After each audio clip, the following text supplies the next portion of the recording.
Hi friend, कैसे हैं? હું છું આપનો મિત્ર કાંતિલાલ હેમાણી. બહુ લાંબા અંતરાળ પછી આપની સાથે જોડાઈ રહ્યો છું. આજે હું ઊભો છું બનાસકાંઠા જિલ્લાના બરડના વિસ્તાર, એવા પ્રસિદ્ધ પ્રાચીન શહેર, પણ હવે જે ગામડું થઈ ગયું છે, એક સમયમાં મુળેશ્વર મહાદેવ જ્યાં વિરાજમાન છે, એ પાટણની અંદર હું આજે બેઠો છું અને આપને દર્શન કરાવવાનો છું અને એમ જેના ઇતિહાસની વાતો કરવાનો છું, જેના ભૂગોળની વાતો કરવાનો છું અને પ્રાકૃતિક સૌંદર્ય આપ જોઈ રહ્યા છો એ છે ભગવાન મુળેશ્વર, જે પાટણમાં બિરાજમાન છે અને વાવથી બિલકુલ અંદાજિત લગભગ 17-18 કિલોમીટરના અંતરે આવેલો આ પાટણ એક ઐતિહાસિક અને જોવાલાયક સ્થળ છે. તો આપ મારી ચેનલ કાંતિલાલ હેમાણીમાં ઘણા બધા જગ્યાઓ જોઈ રહ્યા છો, જેની અંદર આપે ભગવાન ધરણીધર ઢીમા, હનુમાનજી મહારાજ, બાખરી અને વાવ થરાદ અને બનાસકાંઠાના જોવાલાયક ઘણા બધા સ્થળો આપે જોયા છે. તો આજે એ બધા સ્થળોમાં એક અનેરું છોગું ઉમેરાયું છે મુળેશ્વર મહાદેવનું. તો કેવા છે મુળેશ્વર મહાદેવ અને કેવી રીતે એમના દર્શન થયા છે, કેવી રીતે એમની સ્થાપના થઈ છે, તો આ પ્રકૃતિને માણતા માણતા આપણે પહોંચી રહ્યા છે ભગવાન મુળેશ્વરના મંદિરની તરફ. ચાલો મારી સાથે.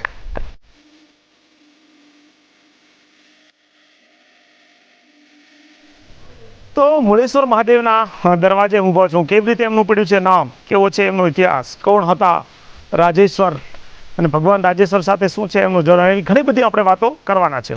મારા વિડીયોની અંદર જેટલી માહિતી નથી આવતી એ બધા મારા કેપ્શનમાં પણ આવી શકે છે. આપ મારું કેપ્શન ધ્યાનથી વાંચજો. હજી બનાસકાંઠા જિલ્લાના જે જોવાલાયક સ્થળો મહત્વ જોડાઈ ગયા છે, શોર્ટ ટાઈમની અંદર આંતરરાજ્ય પ્રવાસ કરવાની પૂરેપૂરી શક્યતા છે. તો આપ મારી ચેનલ સાથે જરૂર જોડાયેલા રહેજો.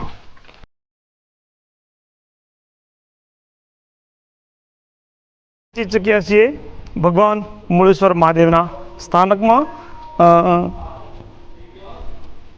અહીંથી જે પાટણના પ્રસિદ્ધ રાજવી મૂળરાજ સોલંકીએ કહેવાય છે કે આ મંદિરનું બાંધકામ કરેલું છે. એટલે મૂળરાજ સોલંકી અને ઈશ્વર મીન્સ શંકર ભોળોનાથ, તો બંનેને જોડીને મુળેશ્વર મહાદેવ નામ પડ્યું હોય એવી પૂરેપૂરી શક્યતાઓ છે. બીજા ઇતિહાસને આપણે આગળ પણ જાણીએ છીએ. અહીં ભગવાન શંકરના પ્રિય વૃક્ષ પણ નજીકમાં છે. અંદર કલકલિયા કામ સરસ સુંદર પક્ષીઓ પણ છે અને બે લાયન, બે સિંહ અહીં મૂકી દેવામાં આવ્યા છે. હિન્દુસ્તાનના ઘણા બધા ભાગનું મેં પર્યટન કર્યું છે. એના જે ખંભાની વિશેષતા છે, દક્ષિણ ભારતના મંદિરોમાં અને ઉત્તર ભારતના મંદિરોમાં ઘણી બધી વિશેષતા છે. તો અહીંનું જે મંદિર છે એ બંનેનું સંલગ્ન હોય, બંનેનું જોડાણ થઈ જતું હોય એવું આ મંદિર છે. તો એ મંદિરની શું છે વિશેષતા, એક આપણે બતાવવાનું છે. આપ મારી સાથે જોડાયેલા રહેજો.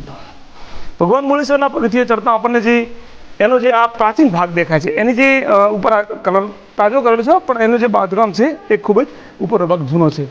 અને અહીં જે કલાત્મક દેવ દેવીઓના સરસ શિલ્પોની આકૃતિઓ કરેલી છે. ભગવાન મુળેશ્વરના સ્થાનની અંદર આપણે પહોંચી ગયા છીએ. અહીં આપણે ભગવાન મુળેશ્વર એમના બધા જ જ્યોતિર્લિંગો સાથે એમના દર્શન હતી. ભીમાશંકર, અમે અને શ્રી લગધીરભાઈ સાહેબ અને કરશનભાઈ સાથે ભીમાશંકરની મુલાકાત લીધી છે.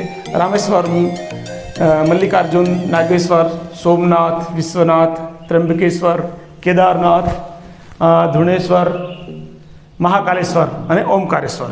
તો આ છે સંપૂર્ણ જ્યોતિર્લિંગો. હિન્દુસ્તાનની જે એક વિશેષતા છે, આપણા દેશની વિશેષતા છે, ધર્મના લીધે આપણે જોડાણ છે. તમને કહી દઉં તો કે ભાષાની અંદર હિન્દી ભાષાનો સૌથી વધારે જે દેશમાં વધારે વિકાસ થયો એનું કારણ છે આપણો હિન્દુ ધર્મ.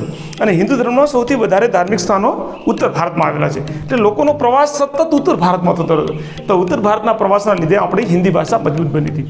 તો આજે આપણે ભગવાન ભોળાનાથ મુળેશ્વર મહાદેવને મળી રહ્યા છીએ.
એમને આ મંદિરનું બાંધકામ કરાવેલું છે, બાંધકામ કરાવેલું. એટલા માટે એમનું આ મૂળેશ્વર મહાદેવ પડ્યું. મોળેશ્વર મહાદેવ તે માટે રાખેલ છે.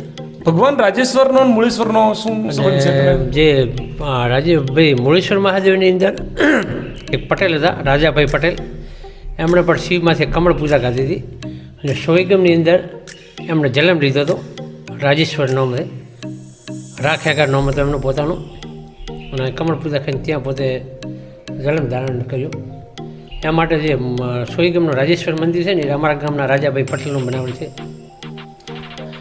એમની એક વિશિષ્ટ વાત હું વચ્ચે કરી હતી કે કમળ પૂજા એક વિશિષ્ટ ઘટના છે.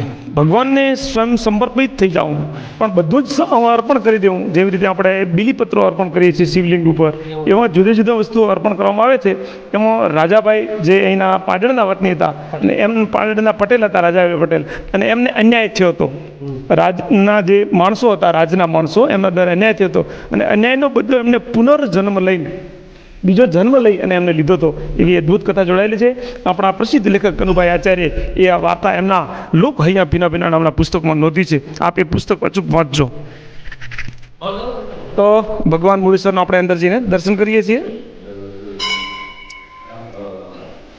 જય ભગવાન પરમ તત્વ કૃપા સિંધુ રઘુવીર શિવશ્ય લિંગ.